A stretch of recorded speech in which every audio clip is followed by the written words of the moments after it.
Steve just pointing out the 312 BMW of Timothy Ball. It's got a rather unique name, which we won't tell the people, but they say it looks rather ugly according to them. So I always, when I do the race programs and that, I just omit the name completely, because I know one day I'm going to say, oh, there goes Timothy Ball in ugly. I think a lot of BMW's drivers will be not too impressed with it, but I've got to say, E46s, E36s, those seem to be the box shapes, is the draw card of the BMWs. It's been a staple in South African racing for a long time, and it seems the exact same as our EP regional saloons now have the safety car out of the way. It's going to be all up to the front running to go and lead it out. The Ranji's Porsche staring at the back of the VW Super Cup of Visser, now having to figure out what they can do. This is going to be a proper battle, and it is going to be a reasonably dry turn one. So it's time to release the cars in anger, as the lights will be on, lights off, and away they go. Look at Ian Riddle from fourth place. They're immediately looking for a way past to Kyle Visser, but Aranji's darts into the lead. We just cut the shot there. I don't know where he found that gap, but he has gone into the lead. It looks like Ian Riddle down in fifth place at the moment. He's got Paul Berry right behind him, and then Maria Ellis on the inside looking for a gap between the two of them, Stefan Okamp. And that's where the battle's going to be further on down the field. They're going to let the guys run out. It's the C-Class battles that we have been watching with such anticipation this past season. And it's just the cars just get better and better. Dean Ball, the man that's been instrumental in putting a lot of these BMWs together, and he certainly proud moments for him watching his son Timothy performing so well out there as Maria Ellis goes around the outside of Paul Berry. Trying to get a little bit later on the brakes, and instantly cuts off the nose to try and kill off the drive. Gets back on the gas, but our 215, there's Timothy Ball, who is right up against the back of the VW, trying to figure out how he can get past.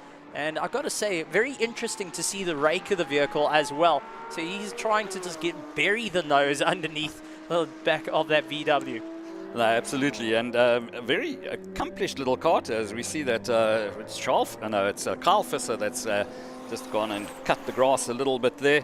Oh, and just watching the back of the BMs, it looked like it was Johan Nel, the back of his car, stepping out completely. And this is where the guys in the BMs are going to have lots and lots of fun. They're chasing down Maria Ellis, that's managed to break away from them. Johan Nel in the red, yellow and white car looking for a way past Stefan Okamp now as they tuck in behind Paul Berry. Paul Berry has got his mirrors full, and I think when coming onto the back straight, you're seeing three cars abreast. You don't know what you're going to do. It's like having a mob behind you, and you're just going, please don't catch up to me. He's trying to break away as quick as possible, but it is still nose-to-tail racing on a very tight circuit. There's no space there. Well, but these drivers are giving it their absolute best. Guys, it's still a cold track. Just watching Kelsey Davidson going around the outside of turn number one. You know, lots of guys won't attempt that move, but she's certainly shown that she's going to mix it up with the best of them, and going around the outside and making up a position around the outside of turn one and through turn two certainly takes some doing. She's had a lot more seat time in the Super Polo now, and should be a lot more competitive this season. Van Rooyen breaks away, going and diving up on the inside. The problem is that Winton compromised Stefan Okamp as he lost out a little bit of drive side by side as they go through. Timothy Ball also trying to put his nose in, and this is going to be a little bit tight through the final corner on the gas, and you can see the tails kicking out as they're getting onto the power as early as they can, and as going and asking the tyres, please just live with it right now. That was a great overtaking move there from Sean Gradwell. Kelsey seemed to have lost a couple of places after going around the outside and gaining some, as Sean Gradwell now has the better of Johan Nel as they head down through turn one. Now it's starting to break away, but we're down to the back of the four. But what on earth is going on with Van Rooyen? A massive dive. Doesn't seem to have the top end, but come through the middle seems to be on another level at this point. Absolutely. Watching with interest Jean van Rooyen, or Bolly as so many people in this area know him as, he's putting up a fantastic showing there, holding back the BMWs. Got Paul Berry all over the back of him as late braking from Timothy Ben in the 215 car makes up a place, gets past Johan Nel, and almost taking Kelsey Davidson along for the ride as well. I think that was a moment of, I'm going to brake late, please brake late, please just stop at that point. And Sean Gradwell getting past Stefan Okamp as well, and dragging Timothy Ball with him as in that move as well. So great action happening, guys. Changing positions as Ball late on the brakes gets past Okamp. So there's lots and lots of action, and these guys are going to be so happy that they managed to actually get out on track and show the crowd and obviously everybody that's watching on the live stream just a bit of how competitive our racing is in Port Elizabeth. The EP regional saloons have just been absolutely tremendous stuff, as we see Timothy going to defense instantly, middle of the circuit, not inside, not outside, goes to the middle to try and keep everyone at bay. That compromises his drive, but he's just hoping to slow everyone down behind him, take out some of that drivers again to the middle. But what an absolute phenomenal run so far, and it's the back end of the field. These are the guys that generally you go, well, don't worry about them, but they bring you some of the best racing. Absolutely. Charles Visser finds himself further on down the field. I think I don't got him as second, but just in that shot, it was at Kyle that is. That's 337. That's Kyle. It's Kyle. After he went onto the grass earlier. That's why. So yeah, no, Kyle had gone off track. So a bit of a recovery drive coming from him there. Not an easy one, that's for certain, because it looks like none of the drivers are going to give him any room to breathe as he has to dive up on the inside of Philip, who does not back down from the fight, actually guarding that inside line quite a bit because he's trying to get the drive on Kelsey ahead of him. Yeah, Johan Nel making that BMW incredibly wide, but Kelsey Davidson has been most impressive. She's certainly starting to get those elbows out and mix it up with the best, as now Kyle Visser looks her way around the outside of turn one. That's yet another brave move there, but he manages to make it work. He'll have the advantage now going into turn two, get that inside line, and he will then have Johan Nel in his sights. Absolutely tremendous stuff. So now let's see how this is going to work out. Gets on the gas a little bit early, trying to dive for the inside line, makes on the brakes, and he gets on the power. The one thing, he's in a front wheel drive, so every time he stands on the gas, it's actually pulling straight. It's not getting the rear to turn, so he's got to line everything up well beforehand, and it actually helps out the likes of Philip, who gets also a position this time around, getting claws up through the order. Kelsey Davidson having got past Johan Nel as well now, so she's got a bit of a gap. Just watching Kyle Visser running on the curbs there.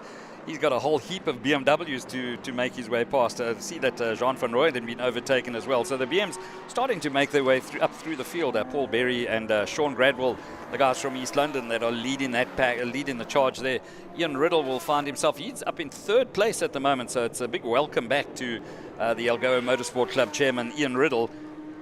Watch Van Rooyen, he was sitting right on the back of Timothy, actually giving a little bit of a bump draft down the main straight to say, come on, hurry up, and gets a dive into turn one. Going to go side by side, and late on the brakes as well. Extremely brave.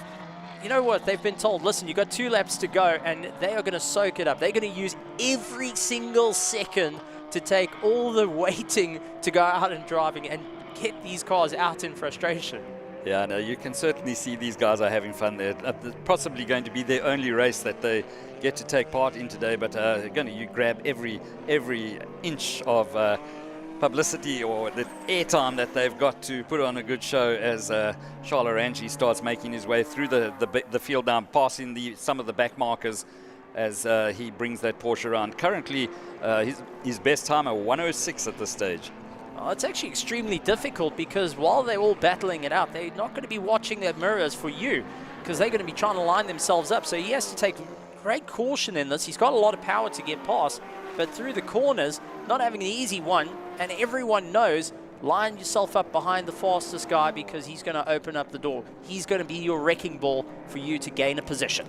Onto the last lap of the race we go now, and it's all about Charles Orangi's out in front. Charles Visser still running second, followed by the first of the locals, Ian Riddle, in third place in his beautiful BMW. And Murray Ellis, we've been very quiet, but running in fourth place at the moment with Sean Gradwell right behind him. There's the battle. See Sean Gradwell making his way up. That was in fifth place at the moment. Some proper run. Kyle Visser actually having a great drive there.